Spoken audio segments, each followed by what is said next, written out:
Sevgili arkadaşlar, Cep Mühendisi YouTube kanalıma hoş geldiniz. Kazinolar tabii ki kumar oynamazlar arkadaşlar. Kumarı bizler oynarız. Kazinolar oynattıkları tüm oyunların tasarımlarında bu oyunların içine uzun vadede kendilerine kar sağlayacak bir matematiksel avantaj yerleştirirler. Buna EV yani Expected Value veya House Edge denir. Ve bu terimler ante veya bahis bedeli üzerinden kazinonun yüzde cinsinden avantajı demektir. Ben videolarımda bu terimi kasa avantajı olarak kullanacağım. Bir an hayalimizde kazinoları restoranlara benzetelim ve restoranlardaki menülerdeki yiyecekler kazinolardaki değişik oyunlar olsun. Restoran menülerindeki yiyeceklerin fiyatları yanlarında yazar. Ama kazinolardaki çeşitli oyunların fiyatları yani kasa avantajları hiçbir yerde yazmaz. Hatta gizli tutulur. İşarlar vermenizi, kayıplarınızı en aza indirmenizi, hatta belki belli şartlar oluştuğunda da kazanmanızı sağlamaktır. Zaten ismim de buradan geliyor. Gördüğünüz gibi öyle ufak tefek birisi değilim. Cep kelimesini kullanırken cebinizi kastettim. Yani cebinizin mühendisi olacağım demek istedim. Fıkrayı çoğunuz bilir. Bir bokser rakibinden devamlı dayak yemektedir. İlk round bittiğinde antrenörü aferin evladım der, çok iyi gidiyorsun. Adamı fena benzettin, sana hiç vuramadı, aynen böyle devam et. İkinci round başlar, bizim boksör dayak yemeye devam ediyor. Üstelik bir gözü de iyice morarmış. Round bittiğinde antrenörü övgülerine devam eder. Çok iyi dövüştün, bravo. Adamı öyle dövdün ki neredeyse nakavt edecektin. Sana hiç vuramadı. Derken 3. round başlar. Bizim boksörün yediği darbelerden bu defa kaşı açılmış, dudağı yarılmış, burnu kanıyor. Tam ringin ortasında serilme noktasına geldiğinde gong imdadına yetişir ve perişan bir şekilde köşesine zar zor gider. Köşesinde yararları tedavi edilip nefeslendirilirken antrenörü yine aferin evladım, aslan evladım, çok iyiydin, hatta önceki roundlardan bile iyiydin, çok iyi dövdün, adamı perişan ettin, adam yine sana hiç vuramadı, bravo deyince artık ayakta durmaya takatı kalmayan boksörümüz antrenörüne dönüp hocam der, çok iyi dövdün, perişan ettin, adam da sana hiç vuramadı diyorsun da beni devamlı döven kim acaba? Bakıyorsunuz bir kazinonun kapısından dışarı ringdeki boksör gibi neredeyse hepsi dayak yemiş insanlar çıkıyor. Birinin gözü kapanmış, diğerinin dudağı patlamış. Tabi burada dayak dudak patlaması, göz morarmasını mecazi anlamda kullanıyorum.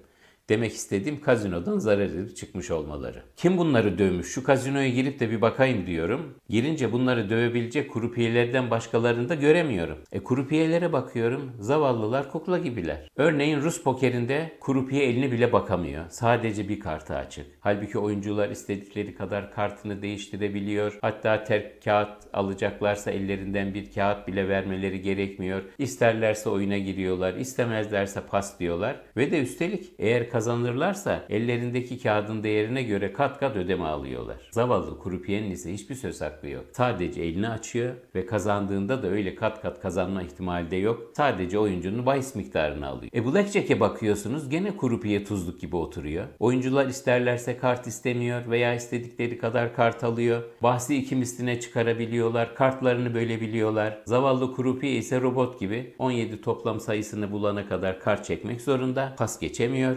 Kimisi deme veya kartlarını bölme hakkı yok. Blackjack çıkarırsa da 3'e 2 ödeme de alamıyor. Peki o zaman bütün bu insanları döven kim veya nedir arkadaş? Yoksa kazinolar hile mi yapıyor? Hayır arkadaşlar, kazinoların aslında bizi dövmek için hile yapmaya hiç ama hiç ihtiyaçları yoktur. Çünkü oyuncuları evire çevire döven iki silahşörleri vardır. Silahşörler kim midir? Neredeler midir? Silahşörlerin birisi matematik ve diğeri de küçük kardeşi olan büyük sayılar teorisidir arkadaşlar. Krupiyelerin sağında ve solunda ayakta dururlar. Bize görünmezler. Sadece kazino patronu onları görebilir. Diyeceksiniz ki gene teori falan konularına girdin. Hayır, korkmayın sevgili arkadaşlar. Şimdi şıp diye anlayacaksınız. Böyle bir kazino oyunu yok ama farz edelim bir kazinoda krupiye ile yazı turu oynuyorsunuz. Ve siz turayı seçtiniz. Kurupiye bir parayı yazı mı tura mı gelecek diye attı ve 10 defanın 7'sinde tura, 3'ünde yazı geldi. Yani 10 elin 7'sini siz kazandınız. Kazino sahibi matematiğe dönüp der ki Hani senin hesabına göre yazı veya tura gelme ihtimali %50-50 idi. Ne oldu böyle? Ben zarar ettim. Büyük sayılar kanunu hemen araya girer, der ki korkma sevgili patron. Sen hiç merak etme ve oyunun devamını bekle. O oyuncu oyuna devam ettikçe sonuçlar %50-50'ye gelecek, göreceksin. Hakikaten yazı tura atma devam ettikçe bir süre sonra sonuçlar %50-50'ye yaklaşır. Kazino patronu gene mutlu değil.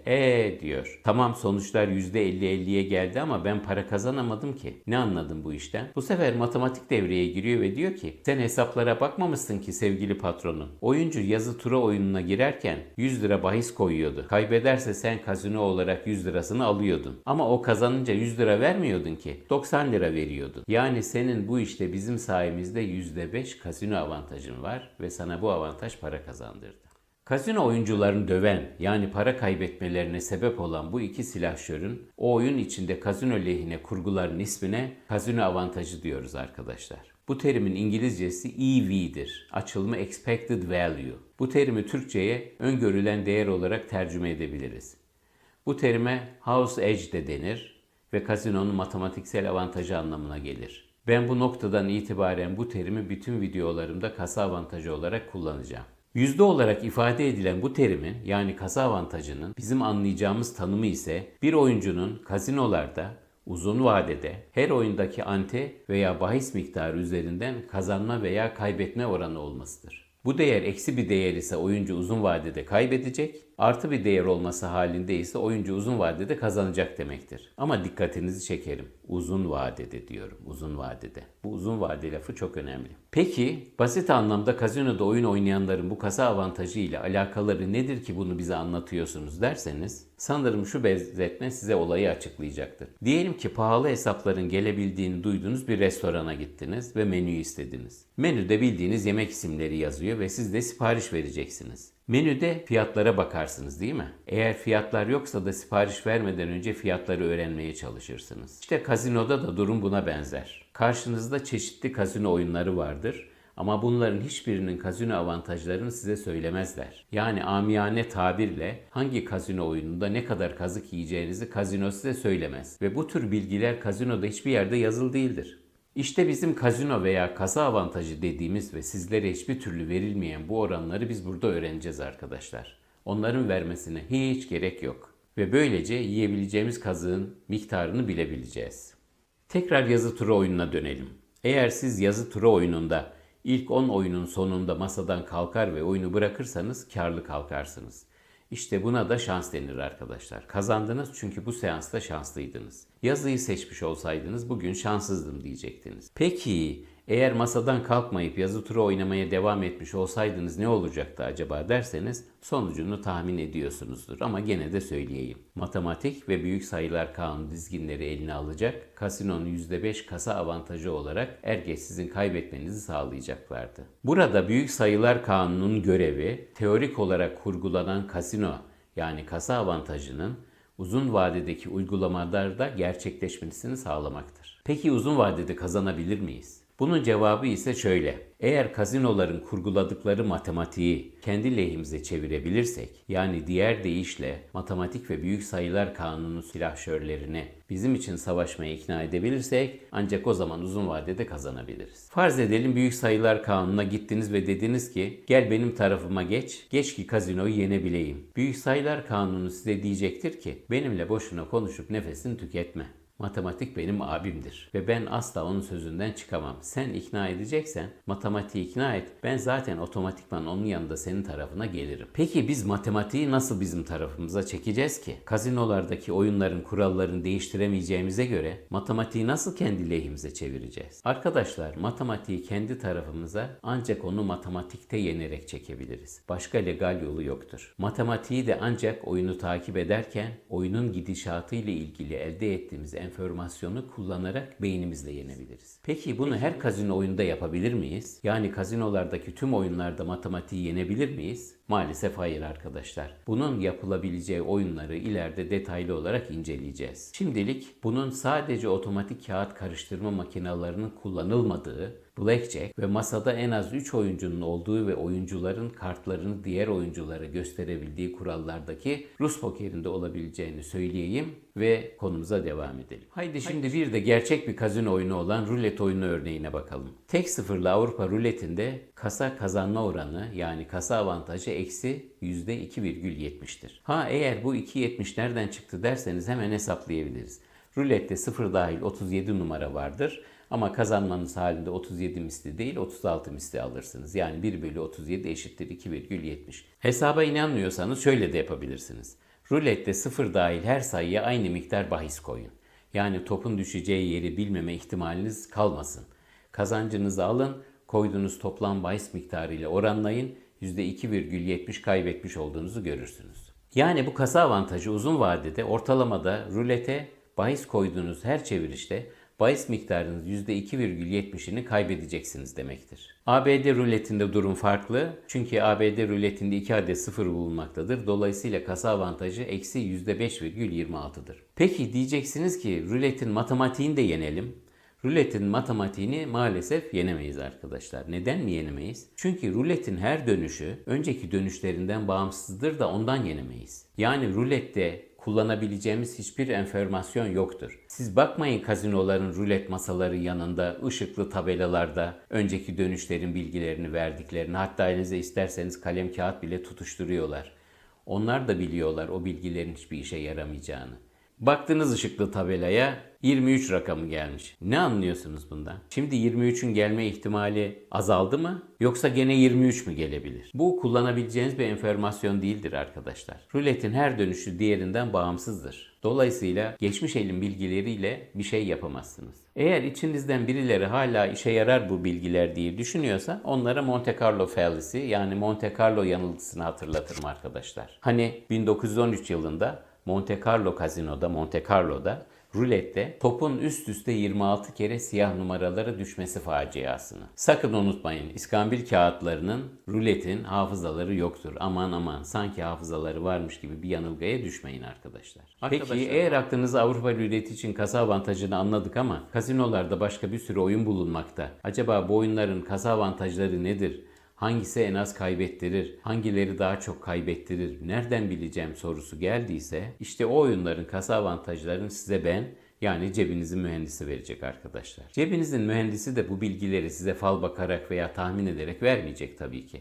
Hesap ederek yani bilimi kullanarak verecek. Bu videomun ekinde bazı kasino oyunlarının kasa avantajlarını verdim. O listeyi gelin kısaca birlikte inceleyelim arkadaşlar. Kasino oyunlarının temel strateji ile oynanmaları halinde kasa avantajları listesine baktığımızda şunları görüyoruz. Avrupa ruleti tek sıfırlı da eksi %2,70. Bakın Blackjack oyunu biraz enteresandır. Blackjack'te eksi 0,30'dan eksi 1,5'a kadar oyun kurallarına göre değişen bir kasa avantajı vardır. Slot makinaları %-4 ile %-15 arası. Örneğin video pokere bakarsak Jack or Better mesela. Şimdi şöyle bir şey var. Kazinolar pokeri değiştiremiyorlar. Değil mi? Bildiğimiz klasik pokerin bir kuralları var. Hangi kağıt hangisinden daha yüksektir? Desteği de değiştiremiyorlar. Peki o zaman neyle oynuyorlar? Siz kazandığınız zaman size verdikleri kazançla oynuyorlar. Mesela bu Jack or Better oyununun birkaç tane versiyonu var. Mesela bir tanesine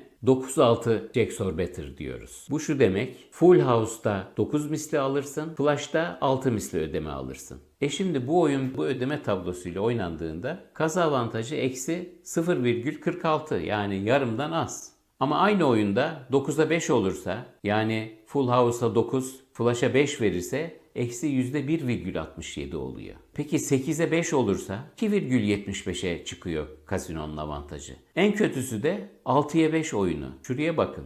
%4,88. Yani %yarım nerede, %5 nerede değil mi? Nedir burada fark? Full House'a 9 yerine 6 misli veriyor. Flash'a 6 misli yerine 5 misli veriyor. Gene inceleyeceğimiz oyunlardan bir tanesi Ultimate Poker, Texas Hold'em. Ante'ye göre %2,19.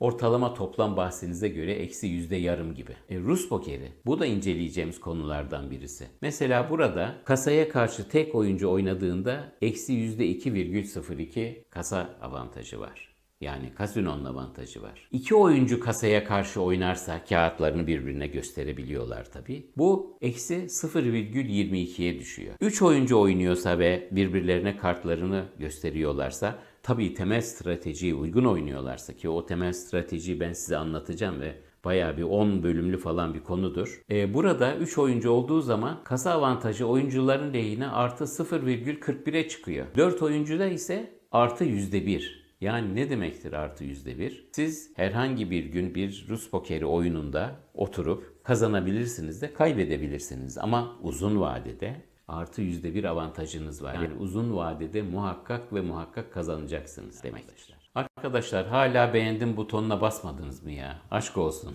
Şaka bir yana sizden gerçekten 2 ricam var. Birincisi, eğer videoyu beğendiyseniz, devamlarının gelmesi konusunda da beni motive etmek istiyorsanız beğendim butonuna basmanızdır. İkinci ricam ise, gelecek videolardan da haberdar olmak istiyorsanız ve bu tür videolar ilginizi çekiyorsa kanalıma abone olmanızdır. Bu 2 ricamı kırmazsanız inanın çok mutlu olurum. Takdir edersiniz ki ben videolarım hakkındaki düşüncelerinizi sadece bu şekilde öğrenebilirim. Başka bir yöntemim yok maalesef. Videolarımı izlediğiniz takdirde kazino oyunları ile ilgili birçok şeyi öğreneceğinizden, dolayısıyla muhtemel zararlarınızı en aza indirebileceğinizden, hatta bazı oyunlar için geçerli olmak üzere kâra geçebileceğinizden ve bu oyunlarla ilgili şehir efsanelerinin safsataları değil, doğrularını öğreneceğinizden gayet emin olabilirsiniz. Bu arada sorularınız olması halinde çekinmeden bana iletin arkadaşlar. Elimden geldiği kadar sorularınızı cevaplandırmaya çalışacağım. Benimle bu süreyi